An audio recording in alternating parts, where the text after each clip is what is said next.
16단원 성도들이 미주리 북부에 집합하다. 소개 및 연대표 1838년 1월 12일 주님께서는 선지자 조셉 스미스와 시드니 리그돈에게 오하이오주 커틀랜드를 떠나 미주리주 파웨스트로 이주할 것을 지시하셨다. 파웨스트에 도착한 선지자는 얼마 전에 열린 평의회에서 내린 결정을 승인했는데 이는 데이비드 휘트머, 존 휘트머, 윌리엄 W. 펠프스로 구성된 미주리주 스테이크 회장단을 재조직하기로 한 것이었다. 이 세 사람은 교회 지도자에 대한 불순종과 반항으로 이후에 파문되었다. 당시 교회 회장 보조로 봉사하던 올리버 카우드리 또한 불순종과 반항으로 후에 파문되었다. 1838년 봄과 여름에 걸쳐 조셉 스미스는 교회 명칭에 관한 중요한 계시를 받았으며 아담 온다이아만을 포함해 성도들의 집합 장소에 대해서도 중요한 계시를 받았다.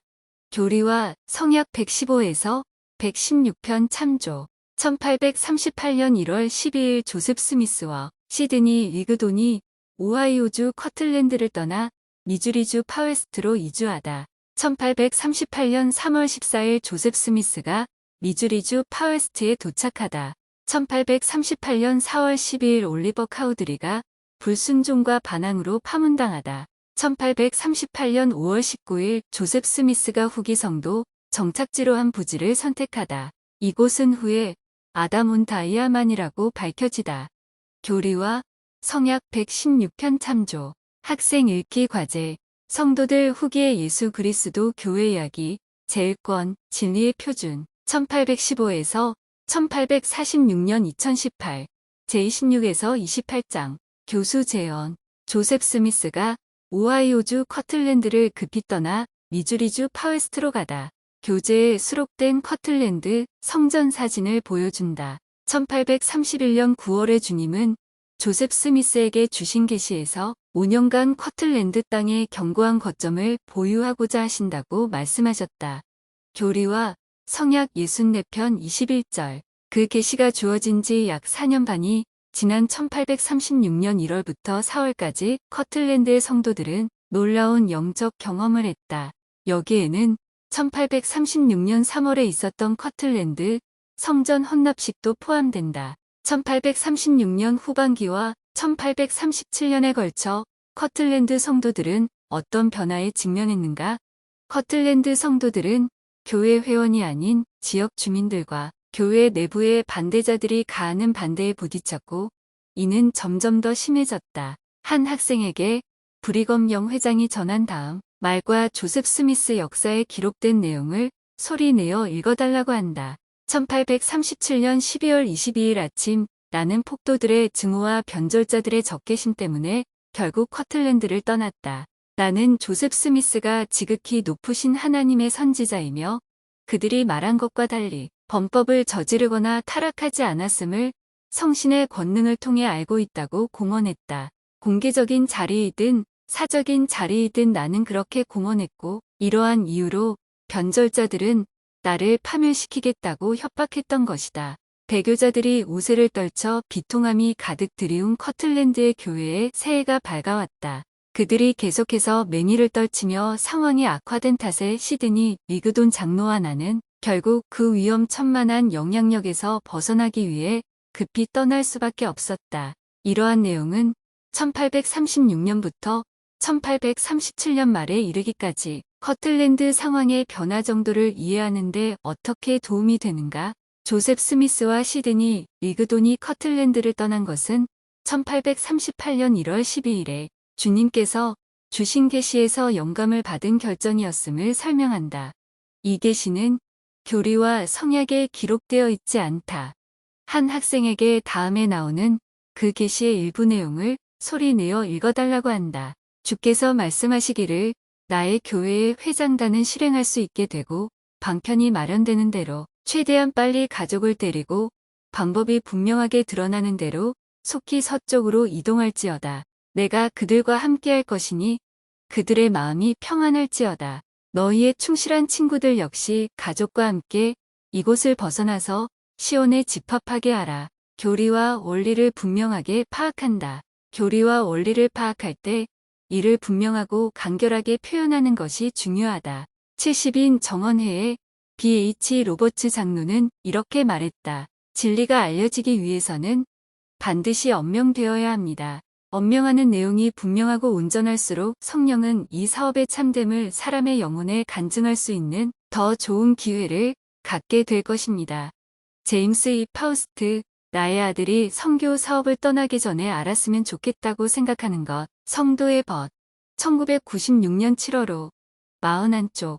참조 학생들이 진리를 정확히 이해하도록 돕는 한 가지 방법은 파악한 원리나 교리를 칠판에 적는 것이다. 주님께서 선지자 조셉 스미스에게 말씀하신 것을 토대로 생각해 볼 때 주님의 권고에 귀 기울이는 것에 관하여 우리는 어떠한 원리를 배울 수 있는가? 학생들의 대답을 들은 후 다음 원리를 칠판에 적는다. 우리가 주님의 권고에 귀 기울일 때 그분께서는 우리와 함께 하실 것이다. 교재에 수록된 초기 교회사에서 중요한 장소 지도를 보여주고 주님께서 조셉 스미스와 시드니 리그돈에게 커틀랜드를 떠나라는 계시를 주셨으며 이들은 그 명에 순종하여 이 계시를 받은 날 밤에 커틀랜드를 떠났다고 설명한다. 조셉과 시드니는 밤새 말을 문 뒤 길을 멈추고 가족이 합류할 때까지 기다렸다. 가족이 합류한 뒤에 그들은 미주리주 파웨스트로 다시 여정을 시작했다. 학생 한 명에게 조셉 스미스 역사에 기록된 다음 내용을 읽어달라고 한다. 여기에는 선지자와 그의 가족이 파웨스트로 이동하며 겪었던 일들이 묘사되어 있다. 날씨는 극도로 추웠으며 우리는 뒤쫓는 추격자들에게 잡히지 않으려고 때로 마차에 몸을 숨겨야만 했다. 추격자들은 우리를 죽이기 위해 권총으로 무장하고는 커틀랜드에서부터 320km가 넘는 거리를 뒤쫓아왔다. 우리는 이동하는 중에 그들과 자주 마주쳤으며 그들은 2번이나 우리와 같은 집에 머무르기도 했다. 한 번은 밤새 그들과 같은 집에서 묵었던 적도 있다. 그때 벽 너머로 우리를 욕하고 저주하는 소리가 들려왔다. 그들은 우리를 잡으면 가만두지 않을 것이라고 위협적인 말을 퍼부었다. 늦은 저녁, 그들은 우리 방에 들어와서 우리에게 시험 삼아 이것저것을 물어보았으나 우리가 자신들이 찾는 사람이 아니라고 판단했다. 또 한 번은 거리에서 서로 스쳐 지나가며 서로를 응시한 적이 있는데 그들은 우리가 누구인지 알아채지 못했다. 이 경험은 제1회장단과 그 가족이 이동하는 동안 그들과 함께 해주실 것이라는 주님의 약속을 어떻게 잘 보여주는가? 주님의 계명에 순종할 때 그분이 여러분과 함께 하신다는 것을 느껴 본 적이 있는가? 언제 그런 경험을 해보았는가? 조셉 스미스가 미주리주 파웨스트에 도착해서 교회의 질서를 세우다. 한 학생에게 1838년 3월에 조셉 스미스가 가족과 함께 파웨스트에 도착했을 때의 상황을 묘사한 다음 글을 소리내어 읽어달라고 부탁한다. 파웨스트시를 13km 정도 남겨둔 지점에서 우리를 마중 나온 형제들을 만났다. 그들은 따뜻한 마음으로 두 팔 벌려 우리를 환영하며 그들의 공동체 안으로 우리를 받아들여 주었다. 파웨스트에 도착했을 때 우리는 자신들의 상속의 땅으로 온 우리를 진심으로 환영해주는 성도들을 도처에서 만날 수 있었다. 여러분이 만약 조셉 스미스의 상황이었다면 커틀랜드에서 겪었던 적대심을 뒤로하고 파웨스트에 도착했을 때 어떤 생각이나 느낌이 들었겠는가? 파웨스트에서 조셉 스미스는 더 따스한 태도로 그를 대하는 교회 회원들과 함께 있었지만 아직 교회에는 그가 해결해야 할 중대한 사안들이 남아 있었다고 설명한다. 성도들 제안권 제26장에서 여러분이 읽은 내용에 따르면 올리버 카우드리와 존 휘트머, 윌리엄 W. 펠프스는 교회 내에서 자신들의 지위에 영향을 미치게 된 어떤 결정을 내리게 되었는가? 교회에서 지도자로 봉사하고 있던 이들은 모두 주님께 헌납했던 미주리주 땅을 사익을 위해 매각했다. 또한 그들은 교회 지도자들의 잘못을 캐내며 반항적인 태도를 드러냈다. 교재에 수록된 올리버 카우드리의 초상화를 보여준다. 학생 한 명에게 교리와 성약 23편 1절을 소리내어 읽어달라고 한다. 반원들에게 함께 눈으로 따라 읽으면서 1830년에 주님께서 올리버 카우드리에게 하신 경고를 찾아보라고 한다. 이 구절을 읽기에 앞서 이 경고는 교회 지도자들이 올리버 카우드리의 지위를 심의하기 8년 전에 주어진 것이라고 설명한다. 학생들에게 찾은 것을 발표해 달라고 한다. 1절에서 우리는 교만이 초래할 수 있는 것에 대한 어떤 원리를 배울 수 있는가? 학생들의 답을 들은 후 다음 원리를 칠판에 적는다. 교만에 굴하면 유혹에 들게 될 것이다. 한 학생에게 에즈라 테프트 벤슨 회장이 전한 다음 말을 소리내어 읽어달라고 한다. 반원들에게 벤슨 회장이 교만에 대해 무엇을 가르쳤는지 잘 들어보라고 한다. 우리는 대체로 교만을 자기 중심, 자만, 자랑, 거만함 또는 오만함으로 생각합니다. 이러한 것은 모두 죄의 요소이지만 중심 또는 핵심이 여전히 빠져 있습니다. 교만의 핵심적인 양상은 적대감, 즉 하나님과 이웃에 대한 적대감입니다. 적대감이란 증오의 감정, 적개심 또는 반목을 의미합니다. 바로 이 힘으로 사탄은 우리를 지배하고자 합니다. 교만은 근본적으로 경쟁심에서 나옵니다. 하나님의 뜻을 거스르고 우리 뜻대로 하는 것입니다. 우리가 하나님에 대해 교만하게 되면 하나님의 뜻대로가 아니라 내 뜻대로 하려 들게 됩니다. 하나님의 뜻보다 우리의 뜻에 더 치중하면 소망, 욕망, 감정을 다스리지 못하게 됩니다. 엘마서 38장 12절 제3리파이 12장 30절 참조. 교만한 사람은 그들의 삶을 인도하시는 하나님의 권세를 받아들일 수 없습니다.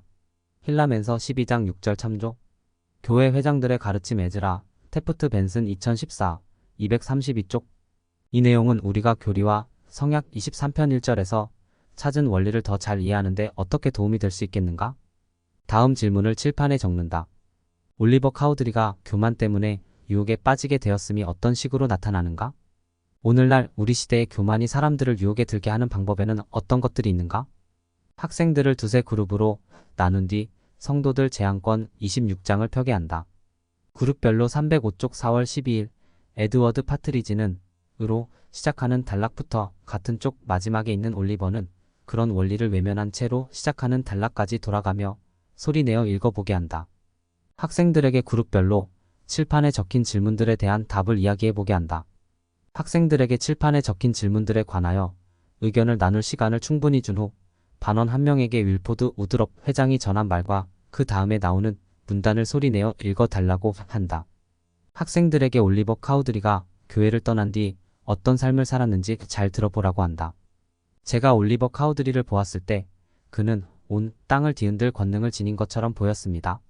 그가 영의 영향력으로 간증을 할 때 그보다 더 강력한 간증을 하는 사람을 본 적이 없었습니다. 하지만 그가 하나님의 왕국을 떠난 순간, 그 순간 그의 권능은 무너지고 말았습니다. 교회 회장들의 가르침 윌포드 우드럽 2004 105쪽. 올리버 카우드리는 교회를 떠난 지 10년도 더 지난 1848년 10월 21일에 아이오와주 카운실 블러프스에서 다시 교회로 돌아왔다. 그날 열린 대회에서 올리버는 신권의 회복과 권세, 그리고 몰몬경의 참됨에 대한 진심 어린 간증을 전했다. 그는 또한 카운실 블러프스에 머무르는 동안 조지 에이 스미스와 올슨 하이드에게 조셉 스미스는 죽을 때까지 하나님 앞에 충실하게 그의 사명을 완수했다 라고 간증했다.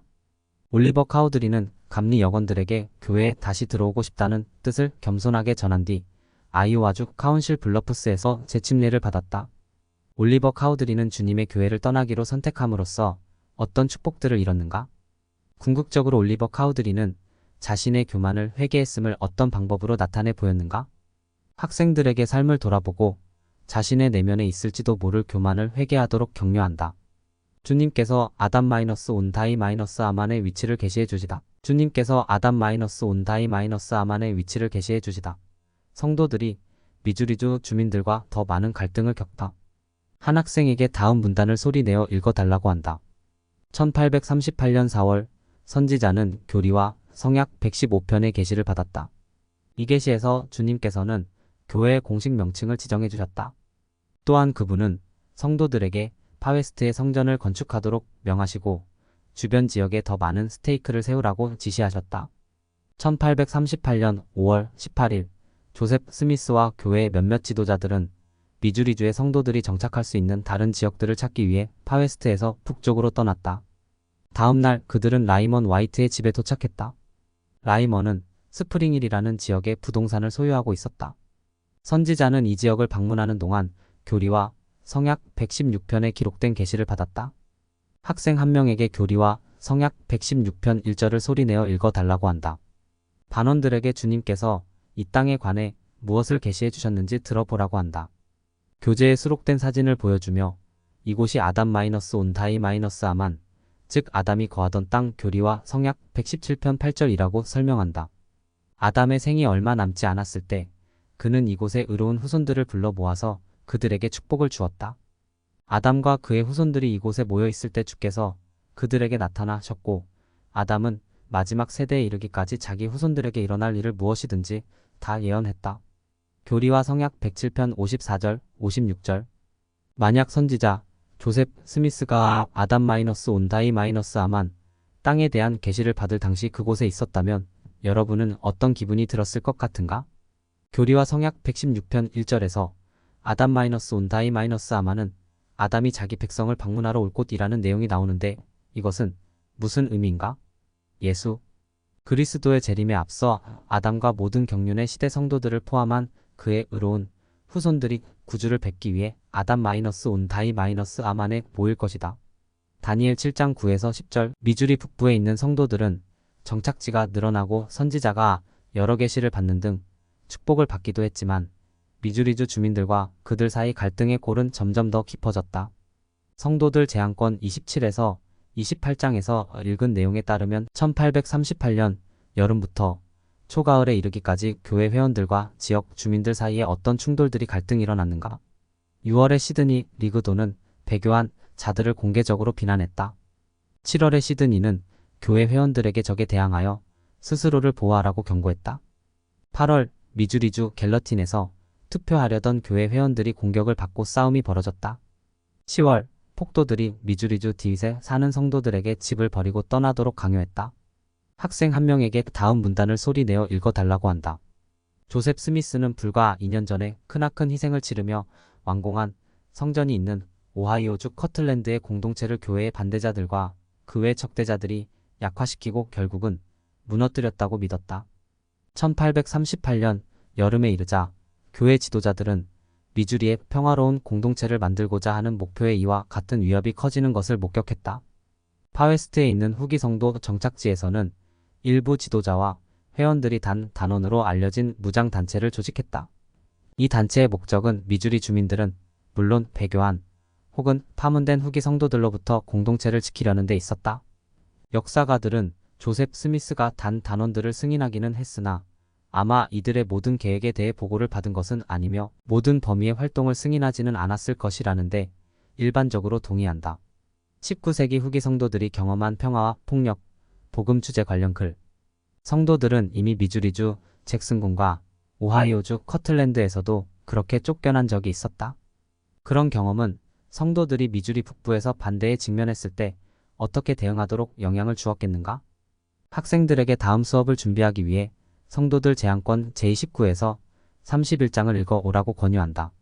학생들에게 갈등이 점차 깊어지고 폭력이 심화되자 교회 회원들이 각기 어떠한 방식으로 대처했는지 찾아보라고 한다.